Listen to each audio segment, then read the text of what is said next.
uh, getting your hat and glove, or your uniform and your shoes, that's a big item. I was an uncle over at Little League for 12 years. And the big thing when the kids came in is getting their uniform, getting their hats and shoes and so forth. So that's I guess for every Little Leaguer, that's a big item. You've joined a team. Oh, when I got my first uniform, oh, I was so proud. Oh, and they gave us our hats, and then they gave us an S, and I made sure my mom sewed that S on my hat right away, and wore that hat to school. Well, getting your first uniform was tremendous. Just getting a hat was good. You felt like you were a major leaguer, you know. It was a big thrill. To get uniforms and everything and play with a bunch of good guys. Oh, we had little bitty, we had regular little small equipment. The bats were short and the gloves were small. Nothing like those kids play with nowadays. They're like bushel baskets. We had just a little bitty glove. We had to catch them. The field at St. Anne's was not completed when the ball season opened, so we played, I'd say several weeks, 2 weeks maybe, at Pennvale until the field was ready. And then Loyalsock built a field over where St. Anne's school is, and that's where we finished up playing that year. Well, moving from Pennvale down to St. Anne's was like night and day. And we had a fence. In Pennvale, you hit the ball, and you could, if it got through the outfielders, you could run forever. There was no, that would be a home run. But then down at St. Anne's, you had bleachers and dugouts and fence, and it was great. That had all the things that the fields have today. Had the fence, the backstop, and the grass was cut. The infield was dirt. It was a nice field. But I used to ride my bicycle from Freedom Road down there, and I go down every day. And kids were there every day during the day before the ball game started. Take your uniform along, and you'd put that on down at the field.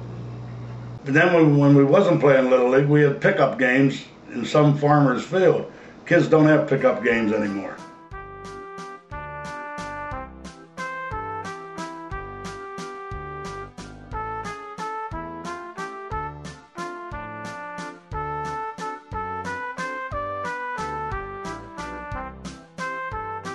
The Loyalsock charter of Little League Baseball may have been in its infancy, but its players were quickly developing a reputation for playing hard and winning games.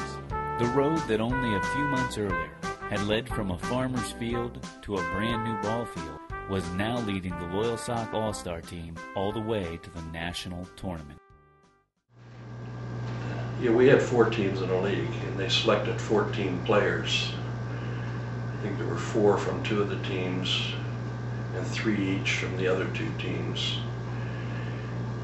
And they selected what they called an all-star team. I didn't know what an all-star team was, but we just started going around playing. I just thought I didn't know we were in a tournament.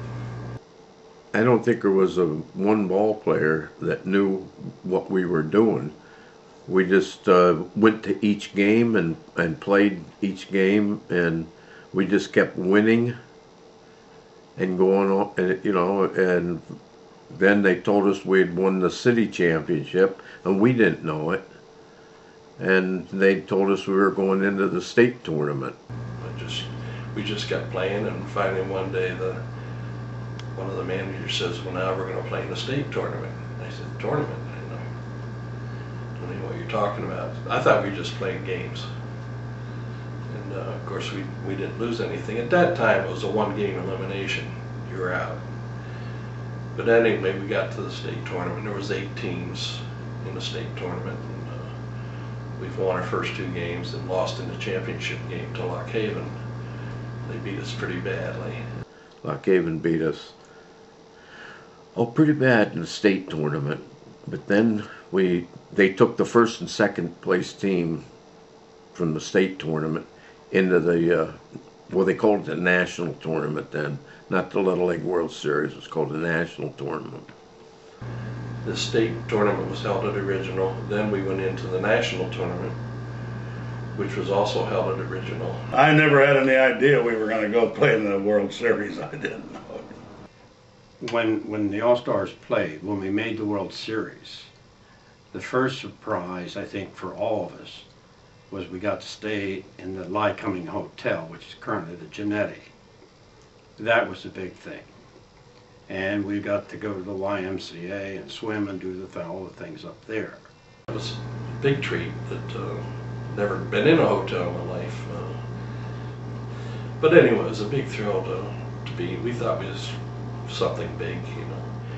Of course, being kids, we were up half the night, not doing anything bad, just being awake. Remember we had pea shooters. I don't know if you're ever familiar with the pea shooters, but the Capitol Theater used to be right next to the hotel.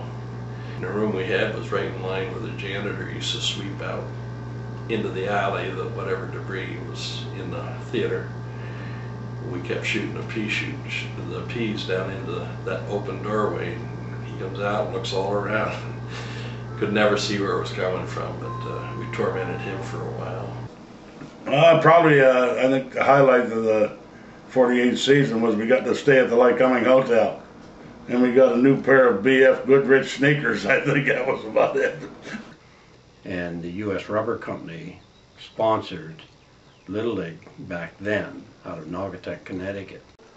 Ked Sneakers they were one of the big sponsors of the World Series at that time. Ked Sneakers, you know. Yeah, U.S. Keds, I'm pretty sure, was they give us rubber cleated shoes, which we were just playing with sneakers, most of us. That was a big thrill too. Gave us uniforms with U.S. Rubber, I think, on the front of them. And our Loyalsock had LLL on our hats for Loyalsock Little League, but it was a big treat getting new shoes. Then the games started at the original Little League. And as I remember, I think they estimated some of the crowds at 10,000. I'm not sure how they got that many people, but they had bleachers all the way down the right side of the field, and of course the dike was behind it, and they had other bleachers behind the left center and left field, and then on 4th Street they had bleachers. It was totally packed. We had over 10,000 people there watching us, and that was in 1948. They had the dike out in right field, and it would be people as far as you could see down the dike, and they had bleachers out in left field. And I can remember my mother going like at 10 in the morning to get a seat on the back part of the bleachers so she'd have a backrest and spend all day there. So it was a big fair. We got a new ball before the first game, and the bats were not broken bats. We were using good bats, wood bats, and it was just, well, the excitement of seeing a lot of people too was a big difference. Several thousand people, I believe, showed up at those games. Well, in the World Series, I think that everything was organized a little better. You know, everybody went to practice at the same time, where in your little hometown thing, kids show up, you know, 10 minutes late or half an hour early or 10 minutes, whatever. But when they bus you, everybody's together. It's a camaraderie thing. And you spend all your time together with the players.